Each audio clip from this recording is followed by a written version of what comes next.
नमस्कार, आप देख रहे हैं एचएनएन न्यूज और मैं हूं आपके साथ आर्या चतुर्वेदी। बुलेटिन की शुरुआत करने से पहले सीधा आपको लिए चलते हैं ललितपुर, जहां पर सीएम योगी आदित्यनाथ संबोधन कर रहे हैं। क्या कुछ कह रहे हैं, सुनवाते हैं। प्रदेश सरकार के ही मंत्री श्री मनोहर लाल पंत जी, लोकप्रिय सांसद श्री अनुराग शर्मा जी, ललितपुर के लोकप्रिय विधायक श्री राम रतन कुशवाहा जी, तुवन सरकार मंदिर के श्री महंत श्री राम लखन दास जी महाराज, भारतीय जनता पार्टी के जिलाध्यक्ष श्री हरीश चंद्र रावत जी, जिला पंचायत अध्यक्ष श्री कैलाश नारायण निरंजन जी, विधान परिषद सदस्य श्रीमती रमा निरंजन जी, जिला प्रभारी भारतीय जनता पार्टी श्री सुरेश अवस्थी जी, नगर पालिका परिषद के अध्यक्ष श्रीमती सोनाली जैन जी, भारी संख्या में पिछले 3 घंटे से इस कार्यक्रम में सहभागी बन रहे ललितपुर जनपद के मेरे सभी उपस्थित बहन और भाइयों, आज मुझे बुंदेलखंड के सुंदरतम जनपदों में से एक, अपनी प्राकृतिक सौंदर्य के लिए विख्यात ललितपुर आने का अवसर प्राप्त हुआ और तुवन सरकार का भी मैंने दर्शन किया है।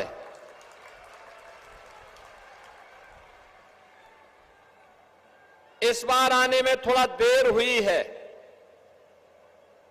लेकिन बहन और भाइयों, हमेशा ललितपुर हम लोगों के हृदय में बसता है और इसलिए मुझे आज ललितपुर आकर के अत्यंत आनंद की अनुभूति हो रही है। आपको आज 1,500 करोड़ रुपए से अधिक की परियोजनाओं का उपहार प्राप्त हो रहा है। यहां के जनप्रतिनिधियों के सहयोग से आज ललितपुर विकास की जिन ऊंचाइयों को प्राप्त कर रहा है, इसके लिए सबसे पहले मैं तुवन सरकार को नमन करते हुए ललितपुर के सभी नागरिकों को इन योजनाओं की हृदय से बधाई देते हुए आप सभी का मैं अभिनंदन करता हूं। आज ललितपुर बदल चुका है। कभी एक कोने में उपेक्षित सा पड़ा ललितपुर पिछली सरकारों की उपेक्षा का दंश तो झेलता ही था। विकास की योजनाओं से कोसों दूर कोई पुरसा हाल नहीं था। न सड़क, न बिजली, और माताओं और बहनों को तो अपना पूरी जिंदगी मिट्टी के घड़े में पानी ढोते ढोते ही व्यतीत हो जाता था। खेती के लिए पानी होने के बावजूद सिंचाई की सुविधा नहीं थी। गरीब के लिए आवास की सुविधा नहीं थी। किसी भी प्रकार की सुविधा नहीं, न शिक्षा की व्यवस्था, न स्वास्थ्य की व्यवस्था, न विकास की कोई परियोजना आगे बढ़ पा रही थी। और यहां के संसाधनों में लूट होती थी, लूट। संसाधन यहां का, वन संपदा यहां की, चंद मुट्ठी भर लोग उसको लूट करके काटते थे, तस्करी करते थे। संसाधन पर ललितपुर की जनता जनार्दन का अधिकार चंद मुट्ठी भर लोग अवैध खनन के कार्य में लिप्त होकर के व्यवस्था पैदा करते थे। और आज मुझे बताते हुए प्रसन्नता है, अब तो हमारा ललितपुर नवाचार के लिए जाना जा रहा है। अभी आपने देखा, प्रदेश के अंदर पहली गौशाला ललितपुर ने दी थी कि सरकार भी गौशाला का संचालन कर सकती है, और तुरंत सरकार की कृपा से पहली गौशाला यहां के तत्कालीन जिला प्रशासन ने प्रारंभ की थी। और मुझे अच्छा लगा कि अब वह कंपोस्ट की आपूर्ति दुनिया के देशों को भी करने जा रही, एक्सपोर्ट करने जा रहा है। अब ललितपुर के पास अपना मेडिकल कॉलेज भी है, अटल आवासीय विद्यालय भी है, और अभी 1,500 एकड़ क्षेत्रफल में हम उत्तर प्रदेश का पहला फार्मा पार्क आपके ललितपुर जनपद में बनाने जा रहे हैं। प्रदेश में कहीं बन रहा है तो ललितपुर में बनेगा, ललितपुर में, और उसके लिए हम पूरी तैयारी कर चुके हैं। हजारों नौजवानों को नौकरी मिलेगी। ये फार्मा पार्क जो ड्रग बल्क पार्क बनने जा रहा है, इसके बारे में कोई जानता है, इसकी कीमत कोई जानता है और इसके महत्व को कोई जानता है तो आपके लोकप्रिय सांसद श्री अनुराग शर्मा जी उसके महत्व को अच्छी तरह जानते हैं। और इसीलिए आज वह भी आपके यहां बनने जा रहा है। बहनों और भाइयों, अब मुझे अच्छा लगता है कि हमारी बहन और बेटियां, हमारी माताएं सिर में घड़ा लेकर के नहीं, हर घर नल की योजना साकार हो रही है बुंदेलखंड के अंदर। हर घर नल की योजना, शुद्ध पेयजल उनके घर तक पहुंचाने का काम हो रहा है। तो बुंदेलखंड अब एक मॉडल बन रहा है। बुंदेलखंड एक्सप्रेसवे और उत्तर प्रदेश का सबसे बड़ा इंडस्ट्रियल सिटी यानी औद्योगिक शहर अगर हम कहीं बसाने जा रहे हैं तो वह भी बुंदेलखंड में बसाने जा रहे हैं, बुंदेलखंड के अंदर। मैंने पिछली बार कहा था कि पहले हमारा यहां बुंदेलखंड का युवा प्लान करता था, माता और बहनों की पूरी जिंदगी पानी ढोने में व्यतीत हो जाता था। वो बेचारी मिट्टी के घड़े में पानी ढोते ढोते पूरा जीवन व्यतीत कर लेती थी, और कभी दुर्भाग्य से कोई ठोकर लग करके मिट्टी का घड़ा फूट जाता था, वो अपनी किस्मत के लिए रोती थी। यही बुंदेलखंड की त्रासदी थी।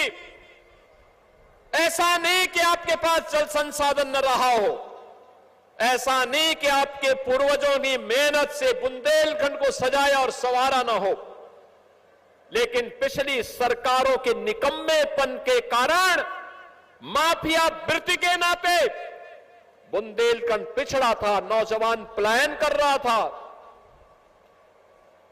माफिया हावी थे। हर जिले में कोई न कोई माफिया नौजवानों की नौकरी पे डकैती डालता था, विकास की योजनाओं पर जबरदस्ती अपने गुंडों को बिठा करके जनता के हक को छीनने का कार्य करता था, और बुंदेलखंड अपने आप को ठगा हुआ महसूस करता था। बहनों और भाइयों, मैंने पिछली बार कहा था कि हम डिफेंस मैन्युफैक्चरिंग कॉरिडोर के हब के रूप में बुंदेलखंड को भी बस डेवलप करेंगे। और अब आपने देखा होगा यूपी के अंदर डिफेंस मैन्युफैक्चरिंग कॉरिडोर में जो मिसाइल बन रही है, ब्रह्मोस मिसाइल यूपी के अंदर बन रही है। और ये ब्रह्मोस मिसाइल जब दगी थी ऑपरेशन सिंदूर में तो पाकिस्तान के छक्के छुड़ा दिए थे। पाकिस्तान त्राही माम करते हुए दुनिया के अंदर जान की भीख मांगने के लिए मजबूर हो रहा था। यह है नए भारत की ताकत, और नए भारत की ताकत का नेतृत्व दे रहे हैं देश के यशस्वी प्रधानमंत्री श्री नरेंद्र मोदी जी, और उन्हीं के मार्गदर्शन में उत्तर प्रदेश के साथ साथ बुंदेलखंड की भी व्यापक कायाकल्प हुई है।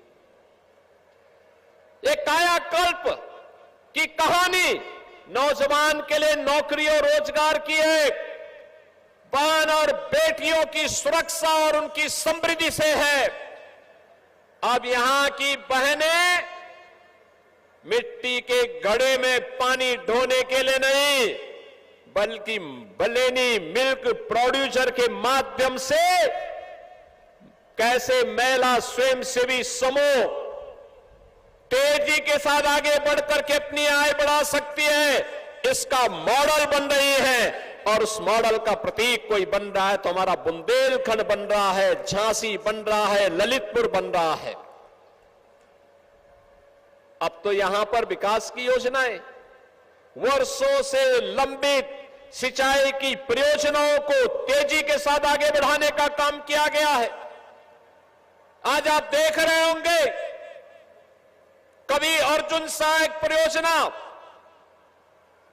कई दशकों से लंबित थी, आज पूरी हो गई।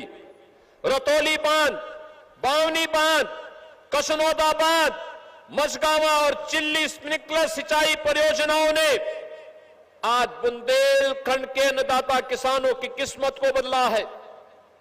कई गुना आमदनी हमारा अन्नदाता किसान अब कमा रहा है। याद करना, जब हम समग्र विकास की बात करते हैं तो मैं एक बात साफ कह देना चाहता हूं, बहन और भाइयों, विकास का कोई विकल्प नहीं हो सकता। विकास ही हम सबके जीवन में परिवर्तन लाएगा और उस विकास का भाग समाज के प्रत्येक तबके को बनाना पड़ेगा। हर नौजवान को, हर अन्नदाता किसान को, हर कारीगर को, हर हस्तशिल्पी को और हर व्यापारी को इसके साथ जोड़ना पड़ेगा। हर बेटी को जोड़ना पड़ेगा, हर बहन को विकास की योजना के साथ जोड़ना पड़ेगा। तब कई गुना विकास होगा, तब किस्मत बदलेगी, तब समृद्धि आपके घर में आएगी, आपके जनपद में आएगी। और यही तो डबल इंजन सरकार ने किया। यही भारतीय जनता पार्टी की डबल इंजन सरकार ने यही किया। आप सोचो, आज ही हम 1,500 करोड़ से अधिक की परियोजनाओं का यहां लोकार्पण और शिलान्यास कर रहे हैं। मैं दावे के फिलहाल रुकेंगे एक छोटा सा ब्रेक के लिए, जल्द होंगे यहां से। देखते रहिए channel news.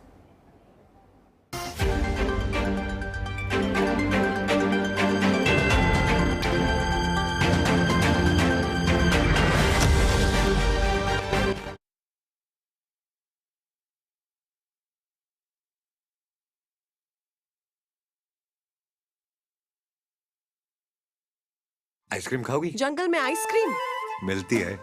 Summer cool refrigerator. आप अपनी ड्यूटी निभाओ, ये अपनी ड्यूटी निभाएगा। समर कूल, लाइफ बनाए वंडरफुल। गोल्डी छोले मसाले, जहाँ जाए रिश्ते बनाए। गोल्डी लाए हैं फ्रेश लॉक टेक्नोलॉजी, जो रखे मसालों को हर समय फ्रेश। फर्श की टाइल्स को चेंज करो, बड़ी स्लिपरी हैं। थर्मोकूल वॉशिंग मशीन। थर्मोकूल, इंडिया का नया अंदाज। केंद्र में आदरणीय प्रधानमंत्री नरेंद्र मोदी जी के नेतृत्व में बेमिसाल 12 वर्ष और दिल्ली में मुख्यमंत्री रेखा गुप्ता जी का अटूट सेवा संकल्प, दोनों के साझे प्रयासों से दिल्ली की स्वास्थ्य सेवाओं में आ चुका है एक ऐतिहासिक बदलाव। दिल्ली में पूरी तरह लागू हो चुकी है आयुष्मान भारत प्रधानमंत्री जन आरोग्य योजना। अब पात्र परिवारों को मिल रहा है हर वर्ष 10 लाख रुपए तक का मुफ्त और कैशलेस इलाज। 5 लाख रुपए का स्वास्थ्य कवर केंद्र सरकार की ओर से और 5 लाख रुपए का अतिरिक्त टॉपअप दिल्ली सरकार की ओर से।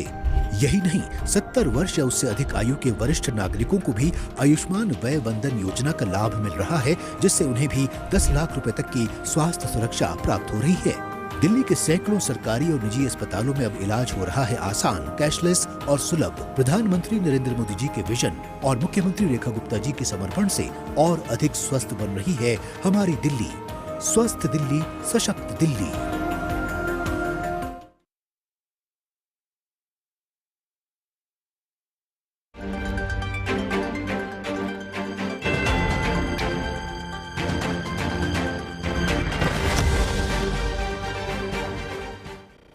अब ब्रेक के बाद एक बार फिर से आप सभी का स्वागत है। खबरों में आगे बढ़ेंगे। बदायूं से दर्दनाक सड़क हादसे की खबर सामने आई, जहां तेज रफ्तार का कहर देखने को मिला है और ऐसे में खुसहद थाना क्षेत्र के पक्के पुल के पास एक तेज रफ्तार बाइक अनियंत्रित होकर मक्का से भरी ट्रैक्टर ट्रॉली से जा टकराई।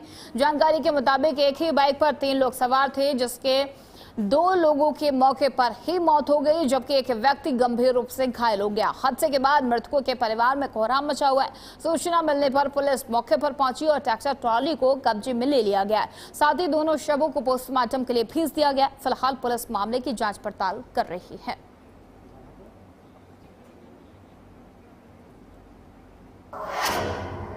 और उधर बदायूं में साप्ताहिक पैच के दौरान एक शराबी युवक ने खुलेआम अवैध हथियार लेकर दहशत फैला दी। बताया जा रहा है कि युवक ने बाजार में मौजूद दुकानदारों को धमकाया, जिससे मौके पर अफरा तफरी का माहौल बन गया। इस पूरी घटना का किसी ने वीडियो बनाकर सोशल मीडिया पर वायरल कर दिया, जिसके बाद मामला पुलिस तक पहुंचा। सूचना मिलते ही पुलिस मौके पर पहुंची और युवक को अवैध हथियार समेत गिरफ्तार कर लिया गया है। और ये मामला कुंवर गांव थाना क्षेत्र के गांव कासिमपुर का बताया जा रहा है। फिलहाल पुलिस पूरे मामले की जांच पड़ताल कर रही है। और उधर राजधानी लखनऊ में तेज रफ्तार कार का कहर देखने को मिला। बताया जा रहा है कि कार चालक नशे में धुत था, जिस कारण कार का बैलेंस बिगड़ा और सामने से आ रहे ट्रक में कार की जोरदार टक्कर हो गई। टक्कर इतनी जोरदार थी कि कार चालक गंभीर रूप से घायल हो गया और कार भी क्षतिग्रस्त हो गई है। वहीं मौके पर मौजूद राहगीरों ने पुलिस की मदद से घायल को अस्पताल पहुंचाया। घायल का इलाज जारी है। पूरा मामला थाना कैसरबाग का बताया जा रहा है। और उधर सीतापुर जनपद से बड़ी खबर सामने आ रही है, जहां रफ्तार का कहर लगातार जानलेवा साबित होता जा रहा है। मखौली क्षेत्र में तेज रफ्तार पिकअप ने ट्रैक्टर ट्रॉली के पीछे से जोरदार टक्कर मार दी, जिसमें एक व्यक्ति की मौके पर ही मौत हो गई और 6 लोग गंभीर रूप से घायल हो गए। वहीं हरगांव में भी कार की टक्कर से एक व्यक्ति की जान चली गई। इसके अलावा हरगांव ब्लॉक रोड पर तेज रफ्तार कार ने बाइक सवारों को रौंद दिया, जिसमें एक युवक की मौत हो गई है, जबकि एक युवक और युवती गंभीर रूप से घायल बताए जा रहे। सभी घायलों का इलाज अस्पताल में जारी है। पुलिस ने शवों को पोस्टमार्टम के लिए भेजकर जांच शुरू कर दी है। खबर बदायूं से है, जहां एक मंदिर के पुजारी का संदिग्ध परिस्थितियों में शव मिलने से इलाके में सनसनी फैल गई। मृतक की पहचान पुजारी चंद्रपाल के रूप में हुई है, जो मंदिर परिसर में ही रहकर पूजा पाठ और भक्ति का कार्य किया करता था। साथ ही हफ्ते में एक दिन दरबार भी लगाया करता था। ये घटना थाना सिविल लाइन क्षेत्र के बदायूं दातागंज मार्ग स्थित लखनऊ लखनपुर बंजारा के पास सड़क किनारे बने मंदिर की बताई जा रही है। बताया जा रहा है कि मंदिर पर श्रद्धालुओं और महिलाओं का भी आना जाना लगा रहता था। सूचना मिलने पर पुलिस मौके पर पहुंची और शव को कब्जे में लेकर पोस्टमार्टम के लिए भेज दिया है। फिलहाल पुलिस पूरे मामले की जांच पड़ताल कर रही है। और उधर गोरखपुर के भरेपुर गांव स्थित हनुमान मंदिर में अराजक तत्वों द्वारा तोड़फोड़ की गई है। घटना में हनुमान जी की प्रतिमा को क्षतिग्रस्त कर दिया गया है और उनके अंग वस्त्रों को भी जला दिया गया है। सुबह जब श्रद्धालु पूजा के लिए मंदिर पहुंचे तो उन्होंने ये स्थिति देखी, जिसके बाद पूरे गांव में आक्रोश फैल गया है और बड़ी संख्या में ग्रामीण मौके पर जुट गए। सूचना मिलने पर पुलिस मौके पर पहुंची और घटनास्थल का निरीक्षण कर जांच शुरू कर दी है। ग्रामीणों के तहरीर के आधार पर मुकदमा भी दर्ज कर लिया गया है। सीओ कैपियरगंज अनुराग सिंह ने बताया कि 2 संदिग्धों को हिरासत में लेकर पूछताछ की जा रही है और दोषियों के खिलाफ सख्त से सख्त कार्रवाई की जाएगी। थाना पिपराइच के अंतर्गत ग्राम बरईपुर में आज पीआरबी को सूचना मिली, भगवान हनुमान जी की मूर्ति को कुछ अराजक तत्वों ने क्षतिग्रस्त कर लिया है। इस सूचना पर तत्काल कार्रवाई करते हुए ग्रामवासियों के द्वारा बताया गया कि 2 संदिग्ध व्यक्ति आनंद शुक्ला तथा छपौड़ी के द्वारा एक कृत्य किया जा सकता है। इस पर कार्रवाई करते हुए दोनों व्यक्तियों को पुलिस हिरासत में लिया गया तथा पूछताछ की जा रही है तथा ग्रामवासियों के द्वारा दी गई तहरीर पर मुकदमा दर्ज कर आगे की विधिक कार्रवाई की जाए। ये मंदिर मूर्ति को मंदिर से निकाल कर तोड़ के खेत में फेंक दिया गया था।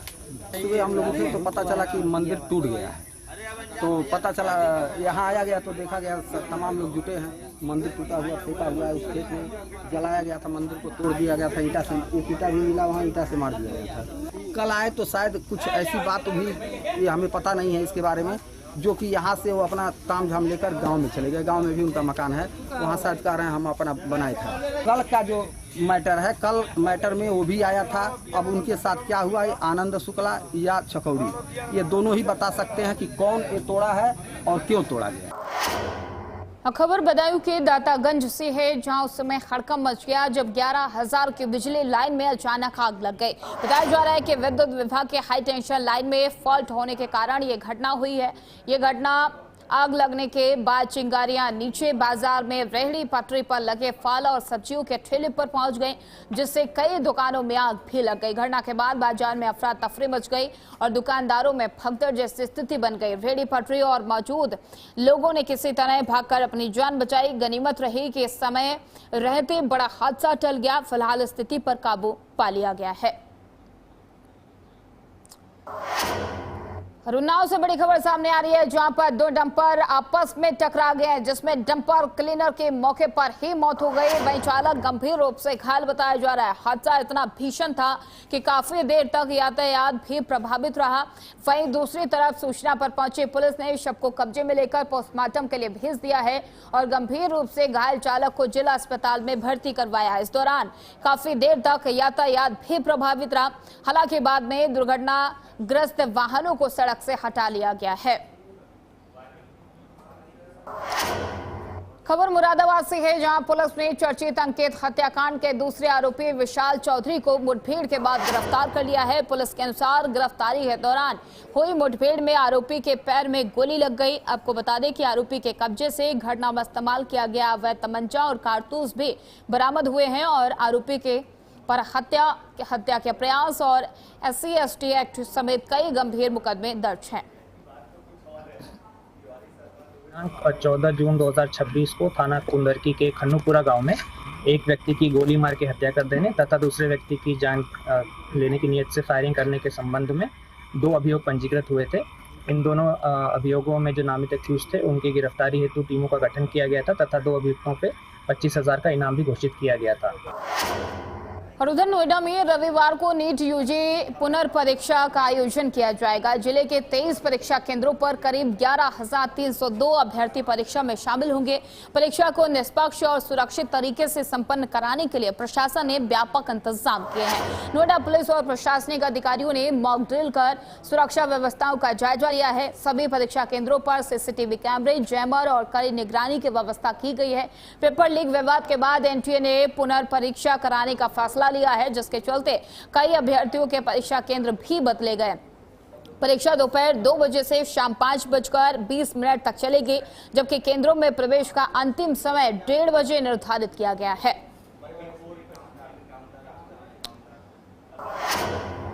खबर फिरोजाबाद से है, जहां नहर में युवक और विवाहिता के शव मिलने से इलाके में सनसनी फैल गई और दोनों के हाथ एक ही दुपट्टे से बंधे हुए थे, जिससे शुरुआती जांच में मामला प्रेम प्रसंग से जुड़ा लग रहा है और आशंका जताई जा रही है कि दोनों ने सामाजिक और पारिवारिक दबाव के चलते एक साथ आत्मघाती कदम उठाया। महिला और युवक दोनों की शिनाख्त भी हो गई है। महिला फिरोजाबाद की रहने वाली है, जबकि युवक एटा जनपद का रहने वाला बताया जा रहा है। हालांकि पुलिस सभी पहलुओं की गहनता से जांच कर रही है। मेरे को पता चला था, अब इनका लम्बा नहीं पता चला था। जीतू जो हैंगे मेरी बहन के क्या कहते हैं देवर जी, चचिया ससुर के, उसका चेहरा मिला है। पहले बिन्नी का चेहरा देखा है, उसका चेहरा साफ दिख रहा था, उसका दिख रहा नहीं। तो मैंने बोला तो वो हुई नहीं, तो वे अकेले हैंगे।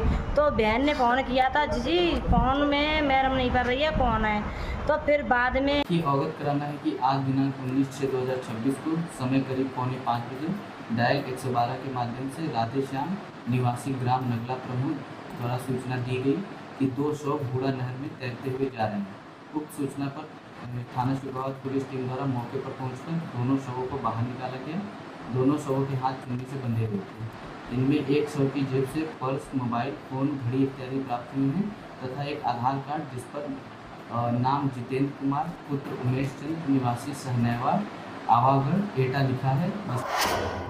और उधर बदायूं जिले में प्रभारी प्रधानाध्यापक तैनाती और शिक्षकों के तबादलों को लेकर बड़ा विवाद सामने आया। तत्कालीन जिला बेसिक शिक्षा अधिकारी वीरेंद्र सिंह के कार्यकाल में हुई नियुक्तियों और सैकड़ों शिक्षकों के स्थानांतरण पर गंभीर सवाल खड़े किए गए हैं। शासन और न्यायालय के आदेशों को ताक पर रखकर नियमों के विपरीत सैकड़ों शिक्षकों के एक विद्यालय से दूसरे विद्यालय में ट्रांसफर कर दिए गए हैं, जिसमें लाखों रुपए लेन देन का आरोप लगा है। मामले में जांच कराने के लिए जिला प्रशासन से शिकायत कर कार्रवाई की मांग की गई है।